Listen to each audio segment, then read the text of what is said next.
Pemberian pertolongan pertama.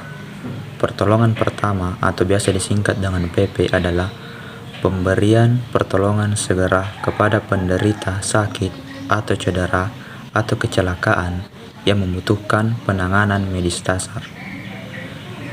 Pertolongan pertama atau PP adalah pengembangan dari P3K atau pertolongan pertama pada kecelakaan.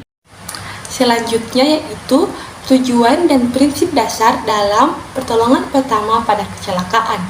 Tujuan pertolongan pertama pada kecelakaan yang pertama yaitu menyelamatkan nyawa atau mencegah kematian dengan cara memperhatikan kondisi dan keadaan yang mengancam korban, melaksanakan resusitasi jantung dan paru jika perlu, serta mencari dan mengatasi pendarahan. Yang kedua, mencegah cacat yang lebih berat atau mencegah kondisi memburuk dengan cara melakukan diagnosis, menangani korban dengan prioritas yang logis, serta memperhatikan kondisi atau penyakit yang tersembunyi. Yang ketiga, menunjang penyembuhan dengan cara mengurangi rasa sakit dan rasa takut, mencegah infeksi, serta merencanakan pertolongan medis dan transportasi korban dengan cepat. Kemudian, prinsip-prinsip P3K. Prinsip-prinsip atau sikap saat melakukan usaha pertolongan pertama pada kecelakaan yaitu: yang pertama, bersikap tenang dan tidak panik. Yang kedua, berikan pertolongan dengan cara yang cepat dan tepat. Yang ketiga, sebelum mengetahui berat ringannya cedera yang dialami, jangan cepat-cepat memindahkan atau menggeser korban. Yang keempat, jika ada luka, diusahakan agar korban tidak melihatnya, sebab dapat membuat korban menjadi panik. Yang kelima, setelah mendapat pertolongan pertama, korban sebaiknya segera dibawa ke dokter, puskesmas, atau rumah sakit untuk penanganan selanjutnya. Baik, selanjutnya di sini saya akan menjelaskan tentang alat-alat P3K. Yang pertama, plester. Plester berguna untuk merekatkan luka yang telah ditutupi, baik itu luka parah maupun luka kecil. Yang kedua, pinset. Pinset digunakan untuk mengambil alat steril atau benda asing pada luka. Yang ketiga, mitela. Mitela digunakan untuk membalut luka pada kepala dan juga bisa untuk membalut gendongan tangan. Yang keempat, gunting. Gunting digunakan untuk memotong perban, plester, atau kain lain yang dibutuhkan. Yang kelima, plester cepat yang berguna untuk menutupi luka kecil yang memiliki kasa bantalan yang diberi obat luka. Yang keenam, kapas. Kapas digunakan untuk membersihkan luka dan juga sebagai bantalan luka. Yang ketujuh, perban. Perban digunakan untuk membalut luka yang sudah ditutup dengan kasa steril dan sebagai bantalan menghentikan luka pendataran. Yang kedelapan, alkohol yang digunakan sebagai antiseptik luka dan juga dapat digunakan sebagai perangsang orang yang pingsan. Dan yang kesembilan, povidone atau betadine, di mana yang berguna untuk sebagai obat mengobati luka tersayat atau tergores yang tidak dalam seperti betadine. Yang ke-10, kasa steril terbungkus yang berguna untuk menutupi luka yang telah dibersihkan. Sejarah P3K. Perlengkapan P3K sudah ada sejak tahun 1800-an. Sebelumnya, belum ada paduan tertentu tentang alat-alat apa saja yang bisa digunakan untuk membantu pertolongan pertama pada kecelakaan. Di masa sebelum ada perlengkapan P3K, prosedur pertama yang dilakukan saat ada orang yang terluka adalah menjemput dokter terdekat. Seseorang ditugaskan untuk berlari menjemput dokter. Itu jika ada dokter yang terdekat yang bisa dijangkau. Suatu hari, Robert Wood Johnson, pemilik usaha kesehatan Johnson & Johnson, sedang berada di kereta menuju Colorado. Di kereta, ia berbincang dengan seorang penumpang. Penumpang itu adalah kepala ahli bedah untuk sebuah proyek pembangunan rel kereta.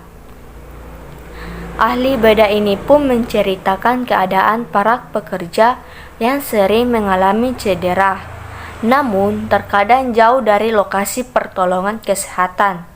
Ditambah lagi ada pekerja yang mengalami luka berat dan harus dilarikan ke rumah sakit. Namun, rumah sakit juga letaknya jauh dari lokasi pembangunan. Mendengar ini, Robert jadi memikirkan untuk berbuat sesuatu. Robert Jensen pun mengemas produk-produk bedah Johnson & Johnson dalam sebuah kotak. Ia berpikir kalau kotak berisi perlengkapan pertolongan pada kecelakaan ini bisa dibawa pekerja rel kereta. Robert kemudian mengirimkan surat pada kepala ahli proyek rel kereta. Ia menanyakan sekiranya apa saja peralatan yang diperlukan dalam sebuah kotak pertolongan pertama pada kecelakaan. Setelahnya, Robert menceritakan kebutuhan ini pada kepala sains Johnson & Johnson, Fred Gilmer. Fred Gilmer pun mempelajari dan meneliti kebutuhan para pekerja rel kereta. Akhirnya, kotak P3K pertama lahir di tahun 1888. Kotak pertama P3K dikemas dalam kotak kayu atau logam agar awet di dalamnya ada beberapa alat pembedahan seperti kain kasa, plaster, perekat, pembalut luka, perban, dan jahitan. Friedkin terus mempelajari kebutuhan pertolongan pertama ini. Ia pun membuat penjelasan pada penggunaan bahkan pelatihan pertolongan pertama para kecelakaan. Di tahun 1901, Johnson & Johnson pun mengeluarkan buku saku pertolongan pertama pada kecelakaan. Karena terus dikembangkan, kotak P3K wajib ada di setiap tempat kerja yang beranggotakan lebih dari 3 orang di Amerika Serikat. Mulai akhir abad ke-19, kotak P3K Johnson & Johnson pun menjadi standar dalam membuat perlengkapan P3K. Klasifikasi cedera. Cedera tingkat pertama atau cedera ringan. Pada cedera ini, penderita tidak mengalami keluhan yang serius, namun dapat mengganggu penampilan atlet, misalnya lecet, memar, sprain yang ringan. Cedera tingkat 2 atau cedera sedang. Pada cedera ini, tingkat kerusakan jaringan lebih nyata, berpengaruh pada performance atlet. Keluhan biasanya berupa nyeri, bengkak, gangguan fungsi, atau tanda-tanda inflamasi, misalnya lebar otot, strain otot, tendon-tendon, robeknya ligamen, atau sprain rectus. Cedera tingkat 3 atau cedera berat. Pada cedera tingkat ini, atlet perlu penanganan yang intensif, istirahat total, dan mungkin perlu tindakan bedah.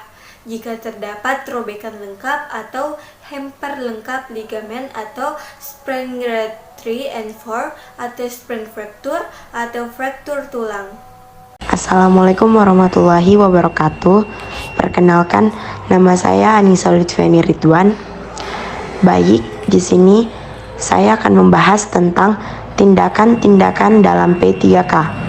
Tindakan-tindakan yang harus dilakukan untuk P3K yaitu: pertama, panggil dokter secepat mungkin.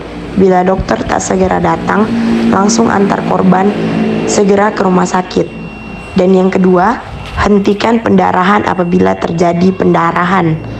Yang ketiga, mencegah dan mengatasi shock atau gangguan keadaan umum yang lainnya. Yang keempat, mencegah infeksi pada korban atau bersihkan luka dengan kasa atau dengan barang yang ada dalam P3K.